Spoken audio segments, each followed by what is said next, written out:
wanita mana yang tidak merasa sakit hati, merasa terluka hatinya, bahkan ini menjadi satu kepahitan yang luar biasa ketika saya sebagai seorang istri yang sah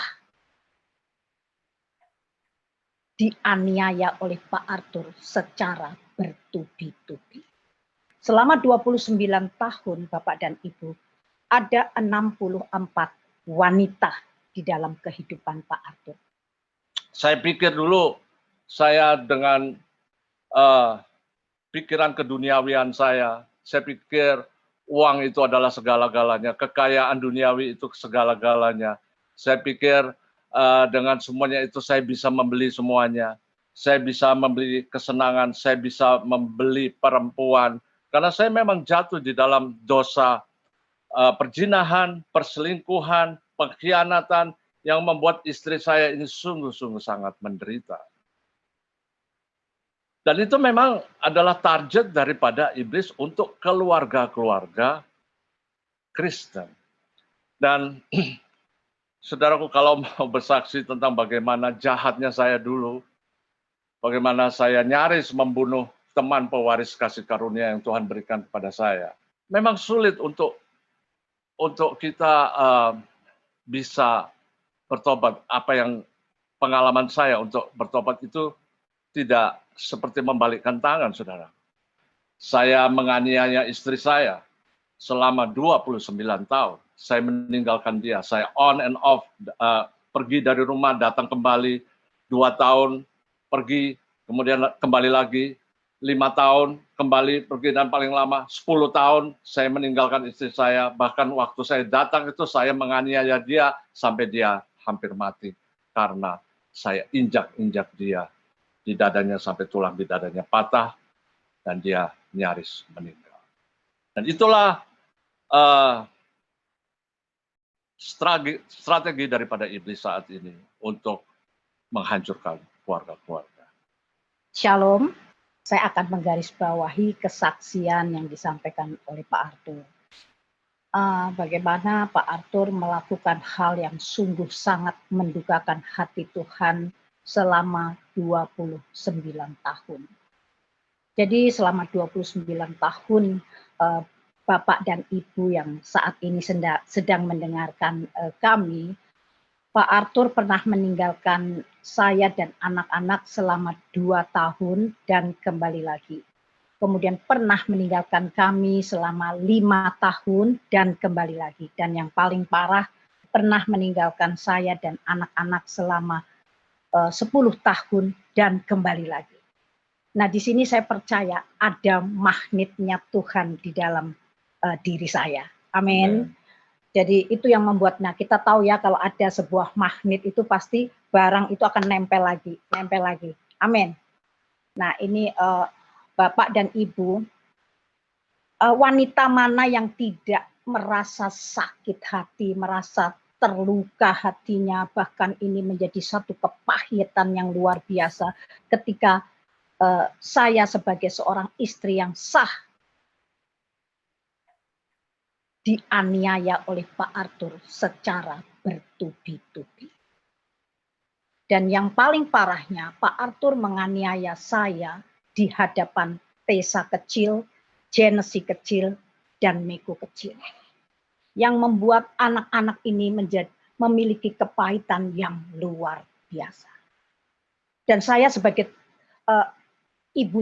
saya sebagai ibu, tugas saya bagaimana saya terus memeluk anak-anak saya dan membawa mereka ke hadapan Tuhan untuk mereka bisa memiliki hati yang mengampuni kepada Bapaknya. Pekerjaan ini tidak mudah Bapak dan Ibu, karena di saat itu di mana saya harus banyak berdiam diri, menghampiri tahta kemuliaan Tuhan dengan berdoa dan berpuasa. Karena saya dari 7 bersaudara, saya satu-satunya yang memutuskan diri untuk mengikut Tuhan. Jadi sejak saya memberikan diri as God's follower, ketika saya memutuskan diri untuk mengikut Tuhan, Dan disitulah saya mulai membuka hati saya untuk terus belajar mengerti apa yang menjadi kehendak Tuhan dalam hidup saya. Kenapa ketika saya masuk di dalam lembaga pernikahan, bukan saya mengalami hal-hal yang seperti ekspektasi saya, tetapi justru di balik itu saya mengalami kekerasan di dalam rumah tangga, kemudian secara batinnya Pak Arthur melukai saya melalui di mana dia berselingkuh dengan begitu banyak wanita. Selama 29 tahun Bapak dan Ibu, ada 64 wanita di dalam kehidupan Pak Arthur. Nah, saya orang Surabaya ya.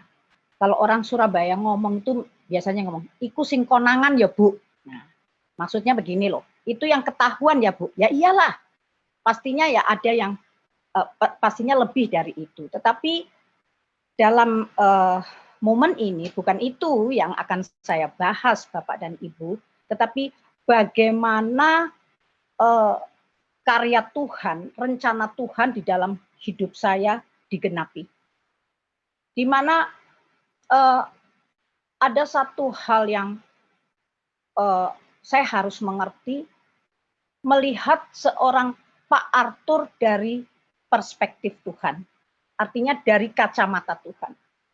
Nah, kalau saja saya tidak datang menghampiri tahta kemuliaan Tuhan dengan memuji, menyembah, berpuasa, rasanya mustahil saya bisa melihat seorang Arthur Kaunang dari kacamata Tuhan. Dan inilah yang saya lakukan setiap saat, setiap nafas kehidupan saya.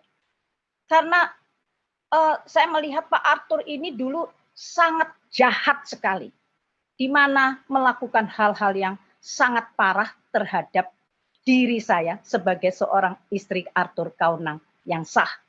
Karena saya menikah dengan Pak Arthur pada tanggal 3 Maret 1976 di gereja GPIB Maranatha Surabaya. Diberkati. Dan secara hukum saya juga melakukan di catatan sipil. Jadi saya yang ada di hadapan Bapak dan Ibu, saya adalah istri Arthur Kaunang yang sah. Amin. Nah, Bapak dan Ibu, sekalipun Pak Arthur melakukan hal yang sungguh sangat mendukakan hati Tuhan, di mana KDRT itu terjadi dalam diri saya, kemudian pengkhianatan, berselingkuh dengan begitu banyak wanita, tetapi belum pernah keluar dari mulut saya kata-kata cerai. Kenapa? Saya ingin sampaikan kepada Bapak dan Ibu malam hari ini, karena saya mengasihi Tuhan. Karena saya takut kepada Tuhan. Jadi Bapak dan Ibu, ketika saya mendapatkan hikmat itu dari Tuhan, maka saya semakin mengasihi Tuhan. Bukan hak saya untuk membalas apa yang Pak Arthur lakukan. Loh, aku loh Bu, Bapak, saya ini orang Surabaya yang orang bilang terkenal bonek ya. Bonek itu bondo nekat. Loh, kalau saya tidak selalu menghampiri tahta kemuliaan Tuhan, mungkin dari dulu ya saya rasanya pengen saya apain gitulah Pak Arthur. Tetapi itu Bapak dan Ibu, karena saya mengasihi Tuhan, saya takut kepada Tuhan, maka saya belajar untuk berdiam diri. Selama 29 tahun, I have to keep my mouth. Saya belajar menutup mulut saya. Itulah Bapak dan Ibu yang saya lakukan, bagaimana akhirnya kuasa pengampunan itu benar-benar terjadi. Di dalam perjanjian lama, ada 3 akar kata yang dipakai untuk menjelaskan gagasan tentang ampun.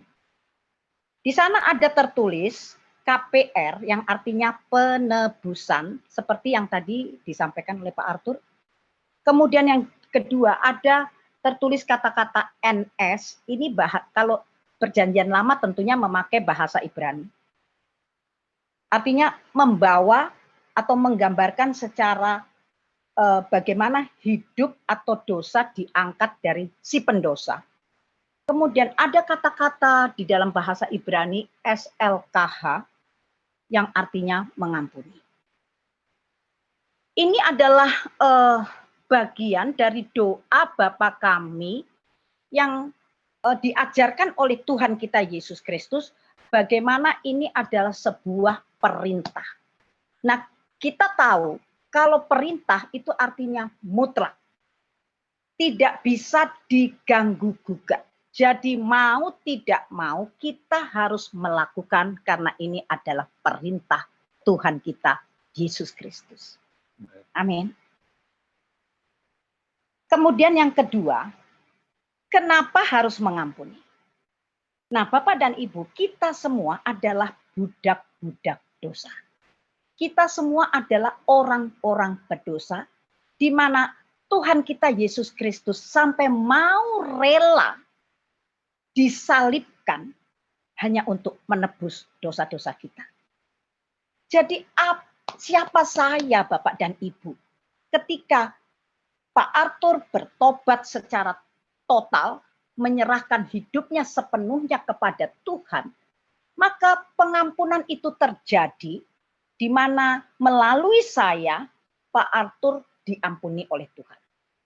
Jadi apabila saya tidak taat Bapak dan Ibu untuk melepaskan pengampunan kepada Pak Arthur, maka dosa itu akan tetap terjadi dalam hidup Pak Arthur. Amin. Nah, pengampunan selalu dihubungkan dengan salib Kristus, di mana untuk menebus dosa-dosa kita. Pengampunan harus ikhlas, seperti pengampunan Kristus terhadap kita. Nah, pengampunan didasarkan atas pekerjaan Kristus yang mendamaikan, menebus, karena itu merupakan tindakan anugerah. Nah, tadi saya menyampaikan kata dasar ampun itu dari Perjanjian Lama, sudah ya. Kemudian masuk di dalam Perjanjian Baru, kita tentunya memakai bahasa Yunani, di mana di sana disebutkan karisomai. Kita semua tahu bahwa karisomai itu artinya anugerah. Jadi pengampunan itu adalah sebuah anugerah. Amin. Kita masuk ke dalam hal yang ketiga. Bagaimana cara mengampuni? Matius 18 ayatnya yang ke-22, ini jawaban Yesus. Yesus berkata kepadanya, bukan, aku berkata kepadamu bukan sampai 7 kali, melainkan sampai 70 kali 7 kali. Titik. Nah, Bapak dan Ibu, di belakang kata-kata kali, kenapa terdapat titik? Tidak ada angka lagi. Nah, ini Bapak dan Ibu, pengertian dari hal ini adalah di mana kita harus bisa mengampuni orang yang melakukan kesalahan terhadap kita dengan limpahnya. Yang artinya tidak ada syarat. Orang kalau mengampuni, ya nggak boleh ada syarat. Karena ada beberapa jemaat saya mengatakan, Bu, saya bisa loh Bu ngampuni dia. Tetapi Bu, nah tetapi ini Bapak dan Ibu artinya dia ada syarat. Sedangkan Tuhan ajarkan kepada kita mengampuni dengan limpahnya, artinya ya terus menerus. Di mana selama 29 tahun Pak Arthur melakukan hal yang mendukakan hati Tuhan, saya harus mau melepaskan pengampunan dengan limpahnya. Amin. Nah, kemudian kita juga bagaimana cara mengampuni? Kita harus berdamai dengan Allah. Karena Allah kita kudus, maka harus kuduslah kita. Kalau kita masih memiliki angkara murka yang ada di dalam diri kita, yaitu marah, iri hati, sebentar-sebentar sakit hati, sebentar-sebentar tersinggung, kemudian dendam, tidak bisa mengampuni. Nah, bagaimana kita bisa berdamai dengan Tuhan kita Yesus Kristus kalau kita masih memiliki angkara murka di dalam diri kita? Jadi Bapak dan Ibu, Allah kita kudus, maka harus kuduslah kita. Kita harus mau bayar harga untuk menyalibkan kedagingan kita. Amin. Memang sulit Bapak dan Ibu, itu tidak mudah. Kita harus melalui proses. Tetapi proses boleh, tapi ya jangan lama-lama gitu loh. Amin. Jadi bagaimana mujizat bisa terjadi? Bapak dan Ibu percaya bahwa sampai dengan saat ini mujizat masih terjadi. Amin. Nah, saya ingin sampaikan kepada Bapak dan Ibu, di balik mujizat ada ketaatan yang harus dilakukan. Tuhan kalau mau melakukan mujizat itu mudah banget kok, seperti membalikkan tangan. Tetapi di balik mujizat itu tentunya ada ketaatan yang harus dilakukan. Di mana kita harus mau melakukan apa yang Tuhan perintahkan kepada diri kita. Amin. Nah, ada di sini saya ingin sampaikan, ada 8 konsekuensi bila orang tidak bisa mengampuni. Ini bagi saya dulu sangat mengerikan. Oleh sebab itu, Bapak dan Ibu, disitulah saya terus menghampiri tahta kemuliaan Tuhan, supaya saya ada kekuatan dari Tuhan untuk terus melepaskan pengampunan kepada Pak Arthur. 3 hal jahat yang dilakukan Pak Arthur, di mana pada waktu saya hamil anak kedua, Genesis Kaunang, di mana kehamilan saya mencapai 8 bulan, di Pak Arthur yang sudah lama meninggalkan saya tiba-tiba datang Bapak dan waktu datang itu ditendang-tendang pintunya lah. Saya tentunya ketakutan, tapi saya percaya dengan kekuatan yang Tuhan berikan kepada saya datang menghampiri pintu, saya buka pintunya. Waktu saya buka pintu, bukan wajahnya Bapak dan Ibu, tetapi tendangan kakinya yang tepat kena ke perut saya yang lagi hamil 8 bulan. Nah, otomatis pada waktu itu saya kan badannya masih mungil ya. Terus lagi hamil 8 bulan, ya kepental lah Bu, ditendang sak kayangnya kok sekuat tenaganya. Dan akhirnya saya mengalami pendarahan yang luar biasa. Itu hal yang pertama. Kemudian hal yang kedua, di mana pada waktu Genesis, anak saya yang kedua, umurnya 1 bulan. Nah, Tessa sudah 1 tahun. Pak Arthur yang sudah lama meninggalkan saya, tiba-tiba datang. Saya lagi buat susu. Pak Arthur datang, ya tentu kita sebagai seorang istri ada hak ya, maksudnya untuk wajar gitu bertanya dari mana. Dia menjawab dari studio rekaman. Kemudian tiba-tiba dari mulut saya keluar kata-kata, dari studio rekaman? Studio rekaman mana? Billboard, dia menjawab. Nah, tiba-tiba Bapak dan Ibu, dari mulut saya keluar kata-kata studio Billboard. Kamu tahu Art? Nah, ini saya kalau manggil suami saya dengan namanya yaitu Art. Kamu tahu, selama kamu pergi, semua studio rekaman se-Indonesia Raya, se-Indonesia Raya loh Bu, sudah saya telepon. Loh, wis ngeluwi teko satpam saya ini. Dan saya mendengar kata-kata dari satpam dari studio Billboard itu mengatakan, Pak Arthur sudah 4 bulan kok nggak datang Bu. Nah, di sini jelas Pak Arthur bohong. Nah, dalam keadaan terpojok itu, yang Pak Arthur tadinya mau masuk ke kamar mandi ya, mau ke toilet, tiba-tiba berbalik arah, malah menghampiri saya, di mana saya sedang buat susu. Saya ada air setermos besar, karena pada waktu itu saya belum punya dispenser, jadi saya kalau ngerebus air saya simpan di termos. Dan saya pengen termos yang besar. Nggak tak tutup tuh gabusnya. Tiba-tiba dia angkat, dia siramkan kena nih Bu ke kepala saya sampai ke badan saya. Karena pada waktu itu saya hanya pakai baju daster model tank top gitu. Ya air panasnya kemana-mana sampai ini ke punggung saya ya melonyot lah. Melepuh gitu. Nah karena saya ngerasa kepanasan, saya lari ke kamar mandi, di mana saya waktu itu kamar mandinya belum pakai shower, tetapi pakai bak gitu ya. Saya bisa ngeloncat di dalam bak itu, dan pada waktu saya ngerasa kesakitan, malah saya geser punggung saya sampai melonyot, melecet. Waduh Bu, itu yang namanya panasnya setengah mati.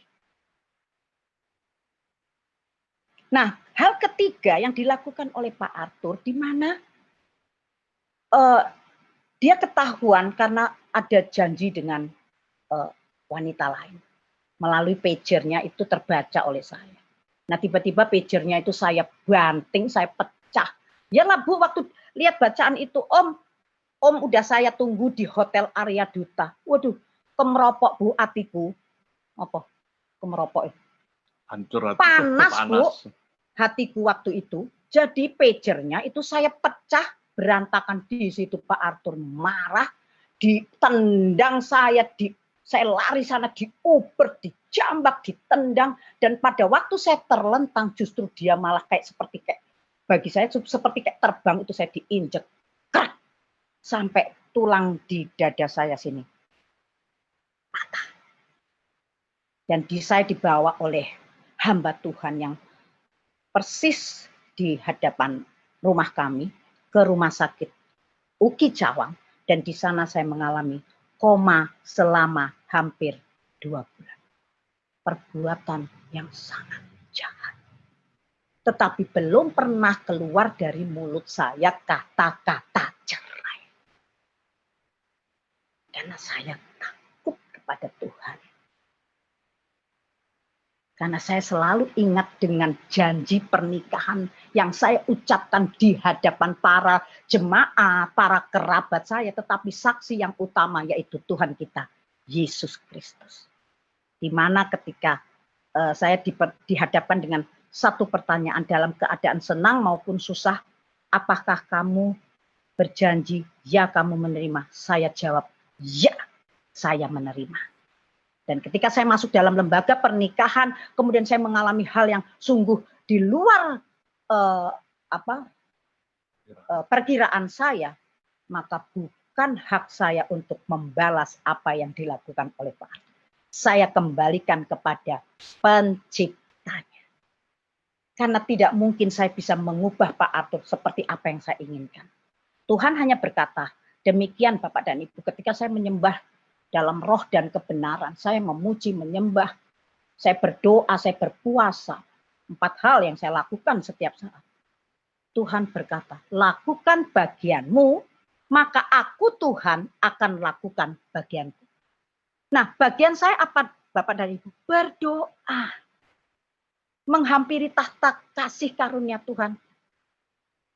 Dan akhirnya ketika saya taat melakukan apa yang menjadi perintah Tuhan, yaitu melepaskan pengampunan, maka Tuhan melakukan bagiannya, yaitu Pak Arthur dilepaskan dari belenggu roh persinahan, sekaligus roh kekerasan dalam rumah tangga, dan sekaligus saya mendapatkan mahkota kehidupan, di mana Pak Arthur dikembalikan kepada saya, dan saya sekarang menerima cinta yang sejati dari Pak Arthur Kaunang kembali.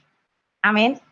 Jadi Bapak dan Ibu, ada 8 konsekuensi orang yang tidak bisa mengampuni. Saya akan sampaikan secara cepat. Yang pertama, dia akan tidak taat kepada Tuhan. Ini konsekuensi orang yang tidak bisa mengampuni. Kemudian yang kedua, musuh mencuri start pertama dari kehidupan kita. Nah kita kalau sudah malam ya, kita kan istirahat tidur. Kemudian waktu kita bangun tentunya kita ingin mendapatkan anugerah kehidupan dari Tuhan. Tetapi ketika kita masih mengganjal di dalam hati kita, masih belum bisa mengampuni orang yang bersalah kepada kita, maka yang ada bukannya kita mendapatkan kehidupan, tetapi yang ada kita dipanggil pulang ke rumah Tuhan. Sering-sering kali dong kita lihat orang bangun tidur bukannya bangun malah meninggal.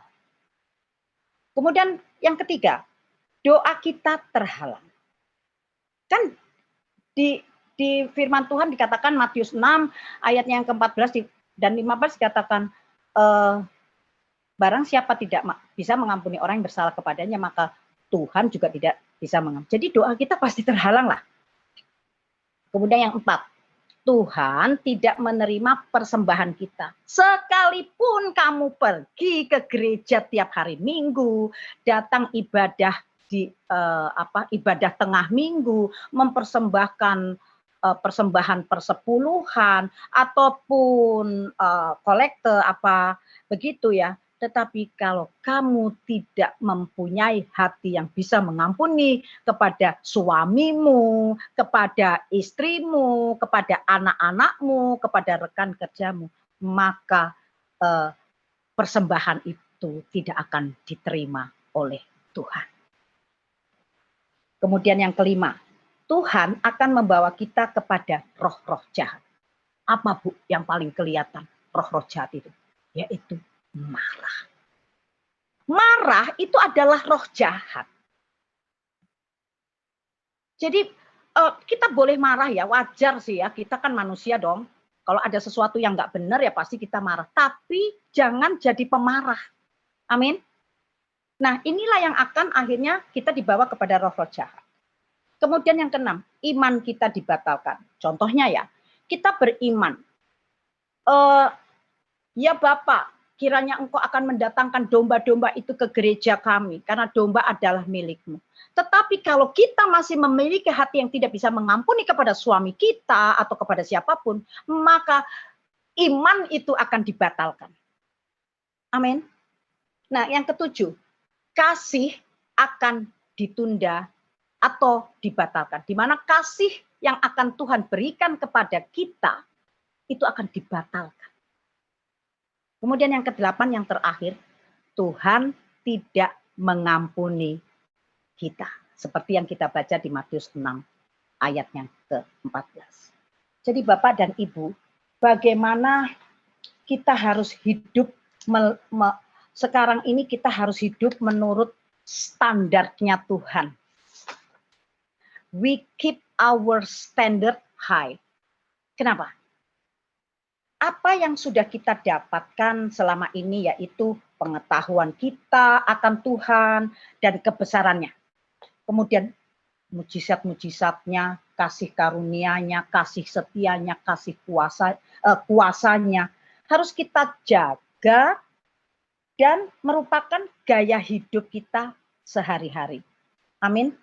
Sehingga ini dapat menuntun kita menjadi arif, bijaksana, rendah hati, dan tidak menyia-nyiakan waktu, serta kita bisa melakukan firman Tuhan dengan taat dan setia. Ketaatan. Haleluya. Amin.